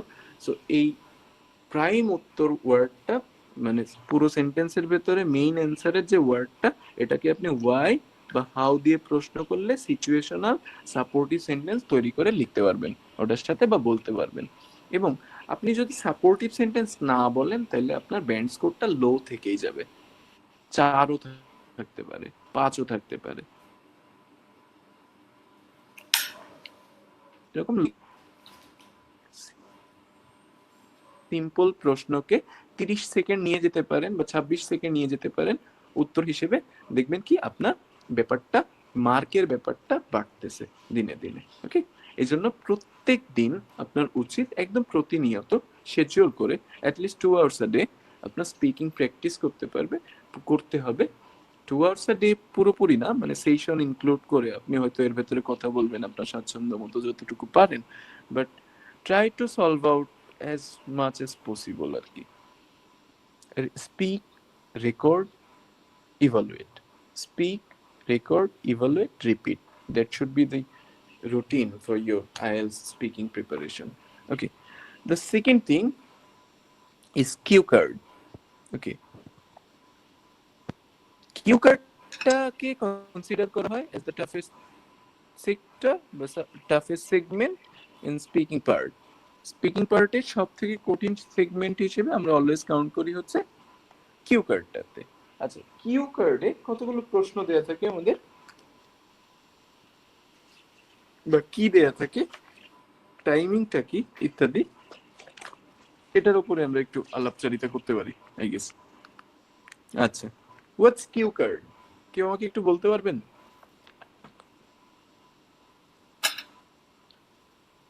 অনেক বেশ কয়েকটা টপিক থাকে কার্ডের মধ্যে, তো এই কার্ডটা আপনাকে দিয়ে দেওয়া হবে, তারপর হলো যে ওই কার্ডের জন্য কিছুক্ষণ টাইম দেওয়া হবে প্রিপেয়ার করার জন্য, around 1 minute most probably. তো রাইট আফটার দ্যাট তারপর জাস্ট একটা নোট থাকে নোট করার জন্য, এবং ওইটার উপর বেস করে 2 মিনিটসের মতো, around 2 মিনিটসের মতো কথা বলা লাগে। Exactly.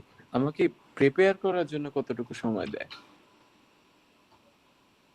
Maybe 1 minute or I'm not exactly sure where, but maybe ওরকম এক মিনিটের মতো। You need not be sure, but you are right. যে 1 মিনিট দেয়। ওকে। একটা মিনিট দেবে, একটা পেপার দেবে আর পেন্সিল দেবে, আমার কিছু কি পয়েন্ট আমি নোট ডাউন করে রাখতে পারি। সো এই কিউ কার্ডের ক্ষেত্রে আপনার যে প্রবলেমটা হয়, অনেকেই আমরা মানে কেমন জানি আনফ্যামিলিয়ার হয়ে যায় এবং নার্ভাস হয়ে যায়। ইনস্ট্রাক্টর কিন্তু এই জায়গায় আপনাকে জিজ্ঞেস করবে না যে এবার বলা শুরু করেন, ইউ ক্যান গো আহেড নাও, এমন কিচ্ছু বলবে না। আপনাকে 1টা মিনিট দেয়া হবে, আপনাকে একটা যে কোনো সেক্টরের টপিকের ওপরে 3টা প্রশ্ন দেয়া থাকবে। এই 3টা প্রশ্নের একটা প্যারাগ্রাফ অ্যান্সার আপনার মনের ভেতরে তৈরি করতে হবে, এবং মনের ভেতরে তৈরি করার জন্য আপনি কি পয়েন্টগুলো ওখানে নোট করে রাখতে পারবেন 4টা বা 5টা যতটুকু পারেন।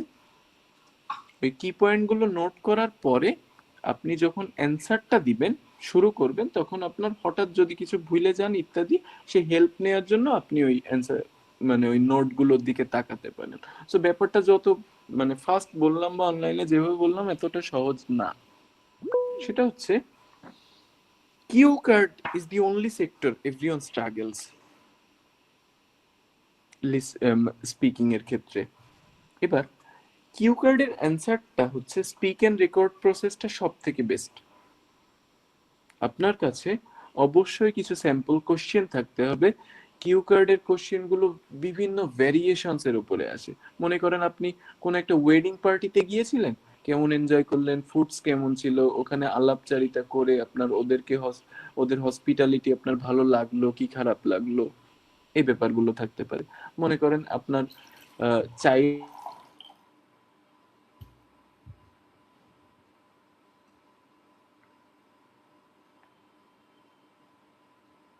টেস্টে আমাকে করে কম্পারিশন ছিল। আমার প্রশ্ন যে একটা প্লেসকে ডেসক্রাইব করতে হবে, ওখানে আমি মোর দেন টুয়াইস ফটোগ্রাফ করেছি, এবং আমি ওখানে ফটোগ্রাফ করে কি কি অবজার্ভ করতে পেরেছি লাইফে।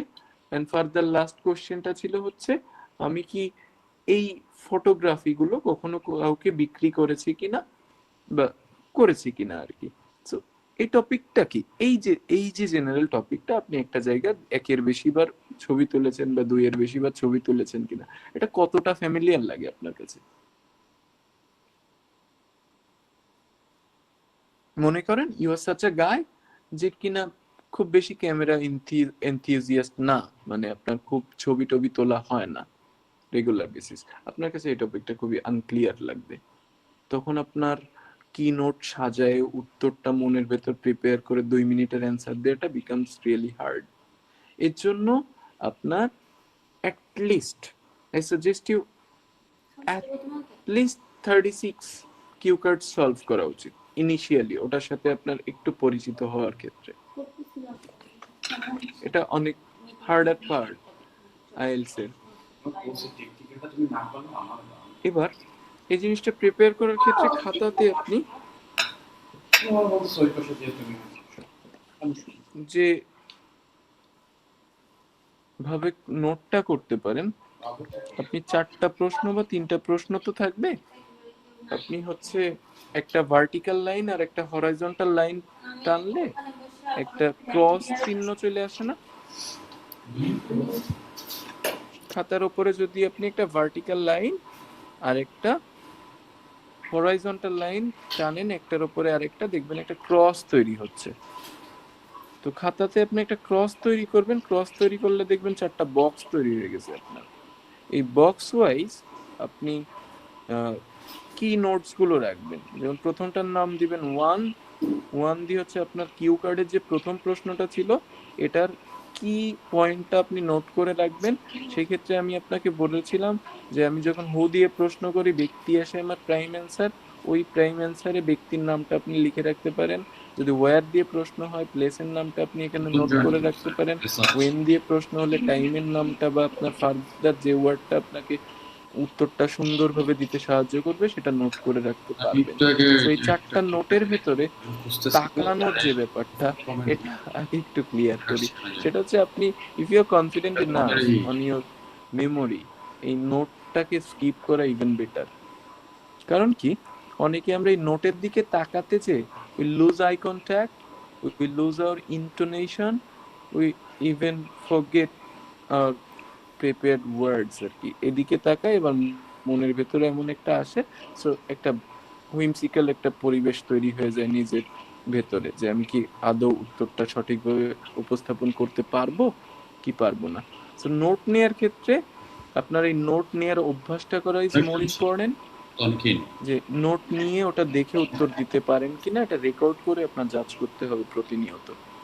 ওকে, এবার কিউ কার্ডের উত্তরটার ক্ষেত্রে দেখবেন হেজিটেশন সাউন্ডটা, সাইলেন্সটা অনেক বেশি জাজ করা হয় এখানে, কারণ এখানে আপনি 1 মিনিটে পেন অ্যান্ড পেন্সিল দেওয়ার পরে প্রিপেয়ার করে উত্তর দেওয়া শুরু করলেন, কি দিয়ে শুরু করবেন এটাই অনেকে আমরা সমস্যায় পড়ে যাই আর কি। দেখেন আমি নিজেই সাইলেন্ট হয়ে গেলাম বাংলাতে কথা বলতে বলতেই। সেটা হচ্ছে এক্ষেত্রে আপনি একটা স্ট্রাকচার ফলো করতে পারেন, I would like to talk about বা I'm going to talk about। এটা হয়তো মোস্ট অফ দ্য পোর্টালসে আপনারা সেম প্যাটার্ন অফ স্টার্ট দেখেন, and this is standard way আর কি। বেশি কমপ্লিকেট করার দরকার নাই, কারণ স্পিকিং এর ক্ষেত্রে কমপ্লিকেশনস যত আপনি এড়াবেন তত আপনার জন্য ভালো। আচ্ছা, I would like to talk about wedding function I have gone to recently, এটা সম্পর্কে হয়তো বলতে পারলেন। এবার এই ক্ষেত্রে প্যারাফ্রেজের ইম্পর্টেন্সটা কি, আপনার প্রশ্নটা মনে করেন দিয়ে আছে হচ্ছে, মানে কিউ কার্ডের আপনার প্রথম প্রশ্নটা এমন দেওয়া আছে যে আপনার প্রিয় বই কি, হোয়াটস ইউর ফেভারিট বুক, বা what's the book that excited you the most. Okay, so এই ক্ষেত্রে আচ্ছা একটা বই বা বুকের সিনোনিম আপনি চিন্তা করতে পারেন? সিনোনিম চিন্তা করতে না পারলেও আপনি অল্টারনেট নেম চিন্তা করতে পারেন, কারণ বইটা একটা নোভেল হতে পারে, একটা নোভেলা হতে পারে, যে বইটা আপনার সব থেকে প্রিয়, তাই না? তো আপনি যখন উত্তর দেবেন এই ক্ষেত্রে প্যারাফ্রেজের ব্যাপারগুলো আপনি মেনটেন করতে পারেন এভাবে, যে আপনি উত্তরটা এভাবে সাজালেন, আপনাকে প্রশ্ন করা হয়েছিল হচ্ছে আপনার প্রিয় বই কি, বা যে বইটা পড়ে আপনি অনেক বেশি এক্সাইটেড ফিল করেছেন, তখন আপনি বুক শব্দটা এড়িয়ে উত্তরটা এভাবে দিতে পারেন, the নোভেলা that excited me the most, বা এই এক্সাইটেড ভার্বটাকে রূপান্তর করে আরো যদি একটু স্ট্রঙ্গার ওয়েতে প্রেজেন্ট করতে পারি ইভেন বেটার। তো যখন আমি নোভেলা শব্দটা মেনশন করলাম তখনই আমার প্যারাফ্রেজের কায়দাটা টিচারের কে কানেক্ট করবে। প্যারাফ্রেজটা মেনটেন করা ইজ ইম্পর্টেন্ট হিয়ার। ওকে, উত্তরের লেংথটা বা উত্তরের ডিউরেশনটা হওয়া উচিত হচ্ছে স্ট্যান্ডার্ড 2 মিনিটস। বেস্ট স্ট্যান্ডার্ড হচ্ছে 2 মিনিটস। 1 মিনিট প্রিপারেশনের পরে টানা 2 মিনিট কথা বলা লাগে, কিন্তু একটু নিজেই বলেন তো, টানা 2 মিনিট ওই 3টা প্রশ্ন সম্পর্কে কথা বলা আদৌ কি খুব বেশি সহজ কাজ?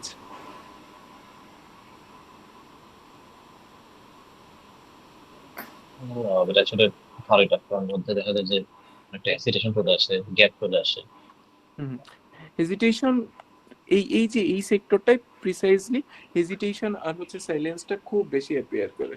এই জন্য আমি আগেই বলেছি at least 36 Q cards of different topics you need to go on and practice, speak and record and জাজ।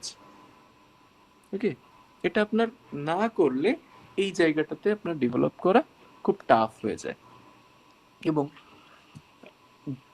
এই 2 মিনিট টানা কথা বলার অভ্যাসটা মানে কেমন জানি এটা একটা মনে করেন 100 মিটার স্প্রিন্টের মতন নিজের কাছে, যে I will be fighting against Usain Bolt, so আমার এটাকে প্রিপেয়ার করতে হবে।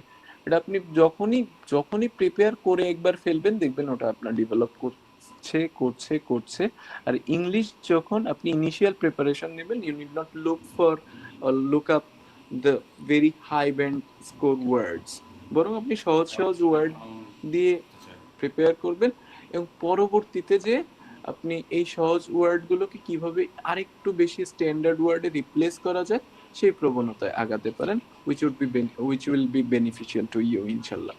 ওকে, এন্ড এরপরে যে পার্টটা আছে সেটা হচ্ছে আমার লাস্ট পার্টটা বা আমার থার্ড পার্ট হচ্ছে the cross conversation between the instructor and you.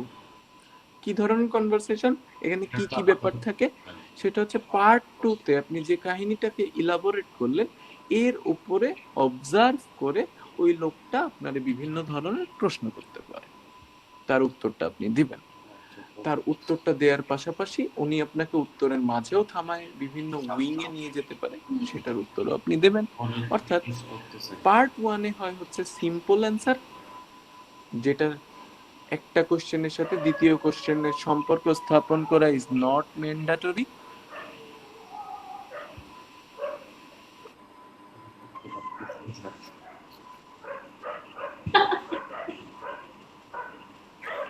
There is some background noise out here. I apologize for this one.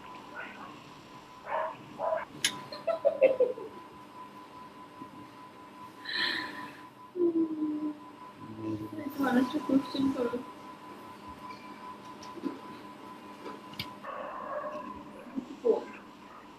Some pack of dogs suddenly started barking out. So I'm extremely sorry for the inconvenient sound. The background noise bothered you for a moment. I'm really sorry. All right. আমরা ছিলাম হচ্ছে third part of IELTS speaking এর ক্ষেত্রে, the last part. এটা length হয় হচ্ছে আপনার 4 থেকে 5 মিনিট। এই লেংথটা ডিপেন্ড করে হচ্ছে আপনার কিউ কার্ডের অ্যান্সারটা যদি খুব ভালো হয়, অর্থাৎ কিউ কার্ডের অ্যান্সার মনে করেন আপনি 1 মিনিট 55 সেকেন্ড সেরা উত্তর দিয়ে দিয়েছেন, তাইলে আপনার থার্ড পার্টের কোশ্চেন বাড়বে, কারণ ওই লোকটা তখন এনজয় করবে আপনার সাথে কথা বলতে, খুব বেশি এনজয় করবে আপনার সাথে কথা বলতে। আর যখনই দেখবেন উনি এনজয় করা শুরু করেছে আপনার ব্যাংক স্কোর রেজ করছে ইজিলি। ওকে, এবার থার্ড পার্টটাকে প্রিপেয়ার করার ক্ষেত্রে what you need to go and follow, সেটা হচ্ছে you need a partner, daily basis partner, যার সাথে আপনি কথা বলতে পারছেন। আপনার স্যাম্পল অ্যান্সার রেডি করা লাগবে নিজের কাছে। কিউ কার্ডটাকে প্রিপেয়ার করার পরে যদি প্রত্যেক দিন আপনি যদি ইমাজিন করেও ইভেন মিররের সামনে নিজে নিজে কনভারসেশন করার ট্রাই করেন, বিভিন্ন প্রশ্ন কালেক্ট করে থার্ড পার্টে হেল্পফুল, এক্ষেত্রে আপনার একটা বড় পার্টনার হতে পারে হচ্ছে এআই, চ্যাট জিপিটি বা জেমিনাই। ওদের অবশ্যই একটা সেক্টর আছে যেখানে আপনি ওর সাথে বিভিন্ন প্রকারের কথা বলতে পারেন। আপনার যদি কোনো পার্টনার না থাকে প্র্যাকটিক্যাল লাইফে যার সাথে আপনি ইংরেজিতে কথা বলে যেতে পারেন, চ্যাট জিপিটি ও Gemini can be your friend. ওখানে ওদের যদি আপনি এমনও বলেন যে আমরা এখন আইএলটিএস স্পিকিং পার্টে 3 নাম্বার যে সেক্টর সেই সেক্টরটা নিয়ে আলাপচারিতা করতে চাচ্ছি, এই হচ্ছে আমাদের কিউ কার্ডের টপিক, now you become my instructor and I will be the student. এবার আমরা কথা বলবো, দেখবেন কথা ও আপনাকে ওই ওয়েতেই প্রশ্ন করবে এবং ক্রস কনভারসেশনের সাথেও মিলিয়ে দেবে। ক্রস কনভারসেশনের সাথে মিলিয়ে দেওয়ার পরে আপনি যদি লাস্টে ওকে জাজও করতে বলেন যে তুমি আমার ব্যান্ড স্কোরটা জাজ করো তো, বা point me the sectors I need to improve, সেটাও আপনাকে করে দিতে পারবে। এবং পাশাপাশি যে ব্যাপারটা সেটা হচ্ছে শুধুমাত্র চ্যাট জিপিটি না, নিজেকে একটু এক্সপ্রেস করা is more important to learn a language. Express করা মানে meet new people, talk to them, try to express all your ideas in English. It starts from words, convert them into sentences, ইত্যাদি।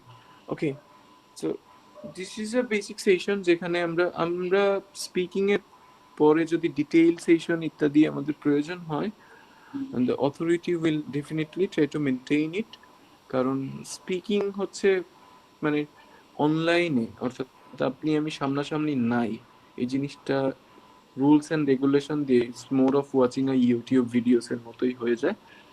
তো আরেকটু সময় আমাদের লাগতে পারে, but still if you have questions বা if you have detail question যে কোনো একটা জিনিস মেটিকিউলাসলি আপনাকে বুঝাই দিতে হবে, you can go on ask me.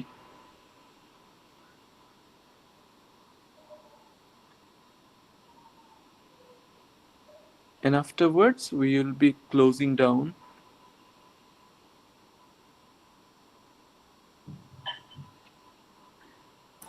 ভাই একটা বিষয় কথা জি বলতে চাচ্ছিলাম। জি আমার অ্যাকচুয়ালি মানে জার্মান এম্বাসি ফেস করা লাগবে তো ওই জি দিন 35 ডেজ এর মধ্যে। তো জি এখন আমার যে বেশি কি বলে যে সমস্যাগুলো আসছে, তো এর জন্য আমি মনে করতেছি যে 1-to-1 পড়ার জন্য। এখন কি আপনার কাছে এরকম কোনো অপশন আছে নাকি আমাকে এই যে that's really nice. You need to talk to Dr. Iles, the আচ্ছা authority. আমি ডক্টর মেসেজ দিয়েছি, তো ওনারা অ্যাকচুয়ালি যে কোর্স গুলো অফার করতেছে এটা মানে একটু দেরি হয়ে যাবে। 22 আগস্ট থেকে B1 এর কোর্স শুরু হবে। তো আমার অ্যাকচুয়ালি লাস্ট মানে সেপ্টেম্বরের 10 তারিখের মধ্যে আমি চাচ্ছিলাম যে IELTS কমপ্লিট আমি করতে। আপনাকে একটু অ্যাসুরেন্স দিতে পারি। অ্যাসুরেন্সটা হচ্ছে আমি নিজেই কথা বলতে পারি যে আপনার জন্য কোনো ওয়ান সেশন অ্যারেঞ্জ করা যায় কিনা, সেটা আমি অথরিটির সাথে কথা বলে তারপরে হচ্ছে তারা আপনাকে অফিসিয়াল নোটিশ দিতে পারবে। অ্যাকচুয়ালি আমার যেটা প্রয়োজন যে মানে লিস্ট 30 দিনের ভিতরে 1-to-1 গ্রুম আপ করে আমার একটা IELTS নিয়ে আসাটা প্রয়োজন। হুম, হুম। আমি আপনার ব্যাপারটা বুঝতে পারছি। আপনি যেহেতু টেক্সট করেছেন, এবং ইভেন আমি পার্সোনালি তাদেরকে বলার চেষ্টা করব যদি আপনি কোনোভাবে হেল্প পেতে পারেন ডক্টর আইলস থেকে ওয়ান অন ওয়ানে, and they are really cordial, তারা ডেফিনেটলি আপনাকে হেল্প আউট করার ট্রাই করবে। এবং আপনি যে আইডিয়াটা ভেবেছেন দ্যাটস কুল, যে আপনার জন্য ওটা হেল্পফুল। অ্যাকচুয়ালি আমার জন্য না, গত সেশনে একটা ভাইয়া ছিল, ওনারও হয়তো বা এই মানে সেপ্টেম্বর মাসে এমবাসি ফেস করা লাগবে, তো এর জন্য উনিও এরকম চাচ্ছিল। এখন জানি না উনি আজকে আছেন কিনা, আমার নামটাও খেয়াল নাই। যাই হোক, মেবি এরকম একটা করলে আরো কয়েকজন আসতে পারে, কারণ এই মাসেই হয়তোবা অনেকেরই officials will definitely look into it. Officials will definitely look into it. Okay. Any more questions regarding speaking part 1, part 2, part 3? Anything? ভাই, রাইটিং নিয়ে একটা কোশ্চেন ছিল, যদি রেলেভেন্ট হয় তাহলে করতে পারি। হ্যাঁ, তো আমার সমস্যাটা কি, আমি নর্মালি স্পিকিং মোটামুটি কমফোর্টেবল, রিডিং লিসনিং তাও মোটামুটি কমফোর্টেবল, আমি যতটা দিলাম আর কি। বাট হলো যে আমার মানে একাডেমিক রাইটিং এ আমি অনেকদিন যাবত নাই। গ্রাজুয়েশন ছিল 2022-এ, তারপর থেকে খুব একটা একাডেমিক রাইটিং করা হয় না। মোস্টলি হলো লাইক খুবই ইনফর্মাল রাইটিং আর কি, প্রতিদিনই লেখা হয় বাট ইনফর্মাল রাইটিং। তো যার কারণে হচ্ছে কি যে ওইটা অনেকটা অভ্যাসে পরিণত হয়ে গেছে লাস্ট 2 বছর 3 বছর যাবত। এখন আমি যখনই একাডেমিক রাইটিং করতে যাচ্ছি তখন দেখা যাচ্ছে যে মানে আমার কাছে যখন যদিও মনে হয় যে জিনিসটা আসলে লাইক কাইন্ড অফ কুল অথবা ঠিক আছে, বাট পরবর্তীতে আমি যখন এটা জাজ করি চ্যাটজিপিটি অথবা কোনো একজন থার্ড পার্সন থেকে, যারা অলরেডি আইএলটিএস ভালো করছে, আমার অনেক ফ্রেন্ডরা ম্যাক্সিমাম 5 পাইছে, তো ওরা দেখা যায় যে ওখানে বেশ কয়েকটা ভালো ভালো ইনসাইট নিয়ে আসতেছে, বাট ওই ইনসাইট গুলো আমি কোনোভাবেই আমার ভিতরে ইনস্টল করতে পারছি না। যখনই আমি লিখতে যাই তখন আমার এই যে ইনফর্মাল রাইটিং এর যে বিহেভিয়ারটা, কারণ নর্মালি আমার রাইটিং এর আমি সারাদিনই লেখা লাগে মোস্ট অফ দ্য টাইম, বিভিন্ন ডকুমেন্টেশন প্লাস হলো যে prompting ChatGPT and couple of other different tools. তো ওইটা আসলে অভ্যাসে পরিণত হয়ে গেছে, আমি কোনোভাবে বের হতে পারতেছি না। এখন আসলে আপনার কাছে কি ওরকম কোনো মানে সাজেশন থাকতে পারে আমার জন্য, আসলে যার থ্রুতে হয়তো এটা থেকে রিকভার করতে পারবো? মানে আপনার ব্যাপারটা কমপ্লেক্সিটিটা বা ইন্ট্রিকেশনটা এমন যে আমার তো রেগুলার লিখতে হয়, বাট আমি একটা ওয়েতে স্বাচ্ছন্দ্য বোধ করি বা ওটার সাথে আমি মানিয়ে নিয়েছি। এবার সুইচ ব্যাক করে যে আইএলটিএস রাইটিং করব, এটা আমার প্রবলেম হয়ে যাচ্ছে। The first thing I suggest you, exactly the first thing I suggest you, sample answer পড়তে হবে। অনেক স্যাম্পল অ্যান্সার পড়তে হবে, 9 ব্যান্ডের প্রচুর অ্যান্সার পড়বেন ভাই। মানে এটার কোনো মানে সোজা সাপটা লিটারাল কোনো সমাধান নাই পৃথিবীতে। কেউ যদি করে দেয় তাহলে ওটা মিথ্যা করে দিচ্ছে। লিটারাল সমাধান এমন হতে পারতো যে ভাই আপনারা আমি এই ইনসাইট গুলো দিয়ে দিচ্ছি যেটা আপনার ফ্রেন্ডরা আপনাকে প্রোভাইড করেছে, যে আপনি এইগুলোকে নিজের ভেতরে ইনকর্পোরেট বা ইনস্টল করার কথা আপনি যেটা বললেন করেন। তো ওটা তো সম্ভব হচ্ছে না, তাই না? তো সম্ভব করার ব্যাপারটা হচ্ছে ফুললি সাইকোলজিক্যাল, যে আপনি স্যাম্পল অ্যান্সার পড়ছেন প্রত্যেকদিন একটা টাইম ধরে। যখন আপনি স্যাম্পল অ্যান্সার গুলো পড়তেছেন, ওই মুহূর্তেই যদি আপনি কয়েকটা বিভিন্ন টপিক নিয়ে আসেন, যে পার্ট 2 এর বিভিন্ন এসে নিয়ে আসলেন, বা পার্ট 1 এর যে গ্রাফ চার্ট ব্যাখ্যা আছে অনেকগুলো কোশ্চেন এনে ওই সময়টাতে আপনি অ্যান্সারটা লেখা শুরু করলেন, এবার দেখবেন আপনার অ্যান্সারটা আগের থেকে বেটার হচ্ছে, কারণ এটা আপনি সেক্টর বেস করে ফেলেছেন। ইনিশিয়ালি আপনি করতেছিলেন হচ্ছে হয়তো আমি আজকে অফিসের কাজে অনেক কিছু লিখছি, আবার এখন আইএলস এর জন্য লিখবো, সিপারেশনটা হচ্ছিল না। তো আপনি যদি একটা সিপারেশনের ভেতরে ব্যাপারটাকে আনতে পারেন যে এটা হচ্ছে আমার perfect time, first of all I need to learn, and how can I learn, I will learn through the sample answers of 9 bands code, যেটা ইন্টারনেটে অ্যাভেলেবেল অনেক।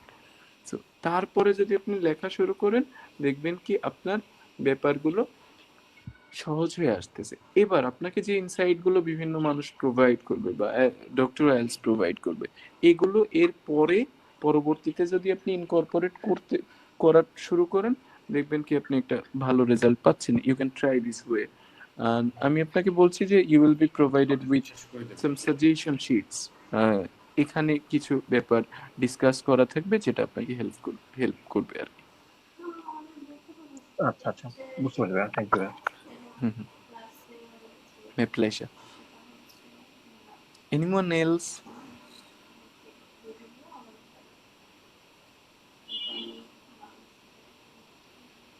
So, right. If you do not have further questions, we would like to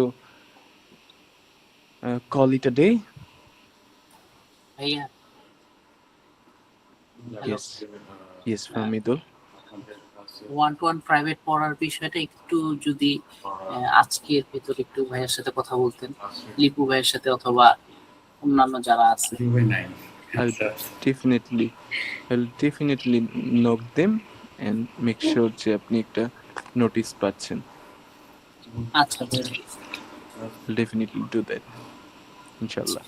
okay, so আমি আপনাদের সবাইকে শেষ করার আগে একটা সাজেশন দিই, সেটা হচ্ছে আপনি নেক্সট যে মডিউলেরই ক্লাস থাকুক না কেন সেটা লেন্থ তো একটু বেশি হবে, সেটার আগে আপনি এই যে গ্যাপটা পাবেন সেই গ্যাপের ভিতর স্পিকিং সম্পর্কে অনেক একটু চর্চা করেন, মানে অফিসিয়ালি আপনি স্পিকিং এর পার্টটাকে প্রিপেয়ার করেন।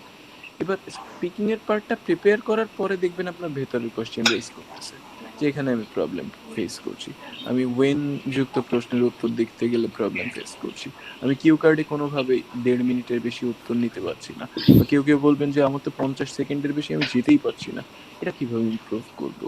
সো এটা হয়তো একটা ক্লাসের ভেতরে আপনি কোনোভাবেই এই জাজমেন্টগুলো, সেলফ জাজমেন্টগুলো বের করে আনতে পারবেন না, বাট নেক্সট ক্লাসে অবশ্যই আপনার আসবে if you go on practising.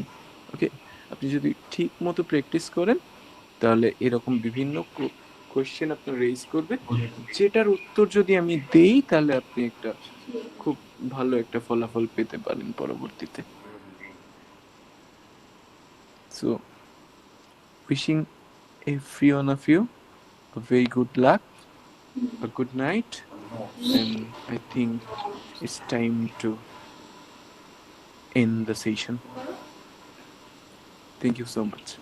Assalamu alaikum everyone. May peace be upon you all. Thank you ভাইয়া, good night. Good night. Hello, আসসালামু আলাইকুম। আমার কি শোনা যাচ্ছে? জি জি, আমি একটু বলতে চাচ্ছিলাম যে আজকের যে আপনাদের যে ক্লাসটা হলো, এটার যে রেকর্ডেড ভিডিওটা এবং নোটস আপনাদের মেইলে আমরা আগামীকাল সকালের মধ্যে পাঠিয়ে দেব। আপনারা কাইন্ডলি আমাদের ডক্টর আইএলসের পেজে আমাদের মেসেঞ্জারে একটু আপনাদের মেইল অ্যাড্রেসটা দিয়ে একটু নক দিয়ে রাখবেন।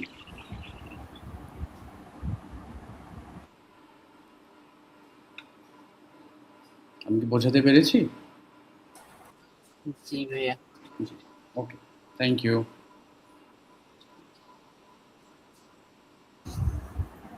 হ্যালো, জি, আপনি বলুন। বলছি ভাই আজকে যেহেতু স্পিকিং নিয়ে কথা হয়েছে, এখন কি কোনো নোট কি কোনো কিছু বা পিডিএফ ফাইল কি প্রোভাইড করা হবে? আমরা তো মাত্র এটাই বললাম যে আপনাদের নোটস এবং এই যে আজকে যে ক্লাস হলো সেটা রেকর্ডেড ভিডিওটা আপনাদের মেইলে পাঠিয়ে দেওয়া হবে। সো আপনি কাইন্ডলি আপনার মেইল অ্যাড্রেসটা হচ্ছে আমাদের পেজের মেসেঞ্জারে দিয়ে রাখেন। কালকে সকালের ভিতরে নোটস অ্যান্ড আপনার ভিডিওটা দিয়ে দেবো আমরা। সো এই তো, বুঝতে পেরেছি। ওকে ওকে, থ্যাংক ইউ। ওকে।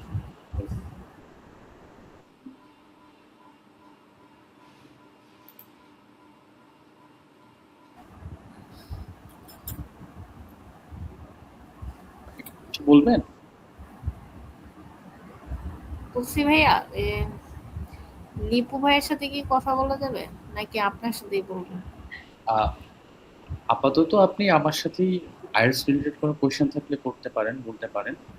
আর যদি আপনার লিপু ভাইয়ের সাথে কোনো স্যারের সাথে কোনো কাজ থাকে, আপনারা কাইন্ডলি ডক্টর আইএলটিএস এর পেজে নক দিন।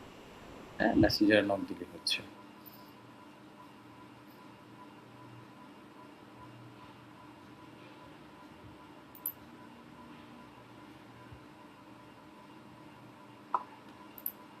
সো আর কারো কোনো কোয়েশ্চেন নেই আমি ধরে নিচ্ছি।